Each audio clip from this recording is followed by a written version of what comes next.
Assalamualaikum warahmatullahi wabarakatuh. Hello everyone. Sebelumnya, izinkan saya memperkenalkan diri.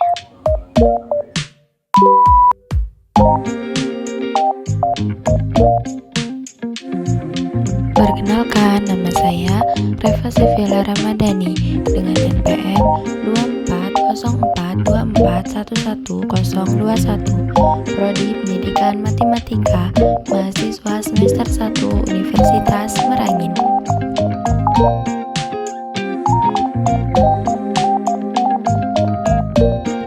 Tujuan saya membuat video ini adalah untuk menjelaskan materi dari mata kuliah literasi digital terkait materi perangkat komputer dan gadget dengan menggunakan aplikasi editing CapCut dan Canva sebagai multimedia pembelajaran. Sebelum mulai ke pokok pembahasan, saya akan menjelaskan apa itu literasi digital. Literasi digital adalah kemampuan seseorang untuk menggunakan, memahami, dan berpartisipasi secara efektif di lingkungan sekitar. Ini mencakup pemahaman teknologi, penilaian informasi, keamanan digital, etika online, hak cipta, dan pemahaman tentang data. Lalu kita akan masuk ke materi. Perangkat komputer dan gadget. Pengertian komputer. Istilah komputer diambil dari bahasa Latin to compute atau to recon yang berarti menghitung. Istilah komputer memiliki arti yang sangat luas dan berbeda untuk setiap para ahli. Menurut Lisner, komputer merupakan alat elektronik yang dapat melakukan beberapa tugas, seperti menerima input, memproses input berdasarkan perintah yang diberikan, menyimpan perintah serta pengolahannya, dan menyediakan output dalam bentuk informasi. Secara umum, komputer adalah suatu peralatan elektronik yang dapat menerima input, mengolah input, memberikan informasi, menggunakan suatu program yang tersimpan di memori komputer, dapat menyimpan program dan hasil pengolahan, serta bekerja secara otomatis. Bagaimana sih sejarah komputer itu? Komputer pertama kali ditemukan oleh Charles Babbage. Kecerdasan logika matematikanya yang sangat spesial membuatnya mampu menciptakan sebuah mesin yang dia sebut dengan nama Analytical Engine pada tahun 1882. Sebuah mesin yang berfungsi sebagai alat perhitungan umum. Beberapa tahun kemudian muncullah John P. Atanasoff dengan komputer rancangannya Atanasoff Berry Computer atau ADC pada tahun 1937 yang dianggap sebagai komputer elektronik pertama. Selang beberapa tahun kemudian muncullah ENIAC, Electronic Numerical Integrator and Compute. Generasi pertama tahun 1940 sampai 1959 hanya bisa digunakan untuk satu fungsi, perhitungan saja, menggunakan vacuum tube, menggunakan silinder magnetik untuk menyimpan data. Generasi kedua tahun 1959 sampai 1964. Komputer generasi kedua juga sudah menggunakan memori inti magnetik yang lebih berfungsi menyimpan data sehingga lebih cepat ketika memproses data. Salah satu contoh komputer generasi kedua yaitu LARC. Generasi ketiga pada tahun 1965 sampai 1971. Perkembangan yang paling pesat dari perkembangan komputer yang ada. Komputer generasi ketiga muncul sejak era 1965 sampai 1971-an. Generasi keempat tahun 1971 sampai 1980. Komputer generasi keempat disebut juga sebagai komputer mikroprosesor.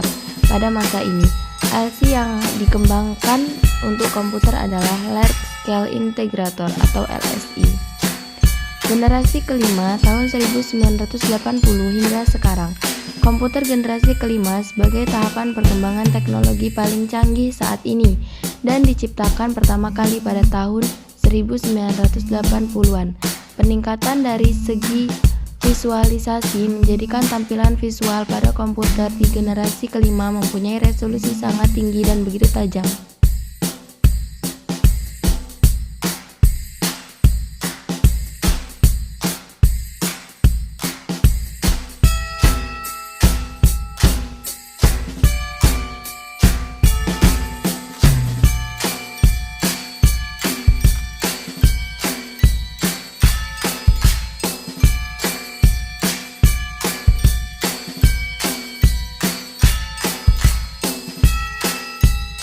Tiga, 1/0 port. Bagian ini digunakan untuk menerima output ataupun mengirim data keluar sistem. Peralatan input dan output di atas terhubung melalui port ini. 4. CPU, Central Processing Unit. CPU merupakan otak sistem komputer dan memiliki dua bagian fungsi operasional, yaitu alun. 5. Memori. Memori terbagi menjadi dua bagian, yaitu memori internal dan memori eksternal. Memori internal berupa RAM, Random Access Memory, yang berfungsi untuk menyimpan program yang kita olah untuk sementara waktu, dan ROM, Read Only Memory, yaitu memori yang hanya bisa dibaca dan berguna sebagai penyedia informasi pada saat komputer pertama kali dinyatakan. Contoh hardware: alat masukan input device, keyboard, mouse, scanner, digital kamera. Contoh alat keluaran atau output device, contoh printer, monitor, LCD proyektor. Sistem komputer yang kedua yaitu software. Hardware perangkat keras tidak bekerja tanpa perintah. Perintah itu disebut software atau perangkat lunak. Perangkat lunak ditulis atau ditentukan oleh brainware manusia. Perangkat lunak dibagi menjadi tiga bagian, yaitu sistem operasi, bahasa pemrograman, dan program aplikasi. Operating system atau sistem operasi, contoh Windows, Macintosh, Unix, Linux, FreeBSD, Solaris, dan lain-lain. Sistem operasi berguna untuk mengatur keseluruh operasi dan sumber daya perangkat keras komputer. 2. Sistem operasi ditulis oleh pabrik software sehingga mudah digunakan oleh orang yang tidak mengerti komputer secara rinci, jadi berfungsi sebagai interface mesin manusia. Bahasa pemrograman. Bahasa pemrograman adalah program komputer yang berguna untuk membuat program lain. Program yang dibuat bisa berupa aplikasi, sistem operasi, dan lain-lain. Yang ketiga, brainware. Brainware merupakan user yang menggunakan komputer, antara lain sistem analis merupakan penanggung jawab berencana sistem dari proyek sebuah sistem informasi yang memanfaatkan komputer. Programmer, seseorang yang memiliki keahlian di bidang bahasa pemrograman. Administrator, seseorang yang bertugas untuk mengolah suatu sistem operasi serta program yang berjalan di komputer. Selanjutnya kita akan membahas tentang gadget. Gadget dalam bahasa Inggris atau gawai dalam bahasa Indonesia memiliki arti sebagai perangkat elektronik dalam ukuran kecil yang memiliki fungsi khusus dan terus mengalami perubahan. Selain itu, gadget juga dapat diartikan sebagai suatu perangkat alat canggih yang di dalamnya terdapat berbagai aplikasi. 19.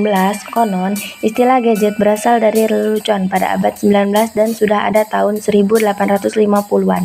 Pada kamus Oxford, istilah gadget digunakan menyebut sebuah benda yang digunakan oleh seseorang dengan gaya ingat rendah. Jenis-jenis gadget ada handphone, laptop, kamera, tablet. Gadget berfungsi sebagai sarana komunikasi, mengakses informasi, menambah wawasan, platform hiburan, dan gaya hidup.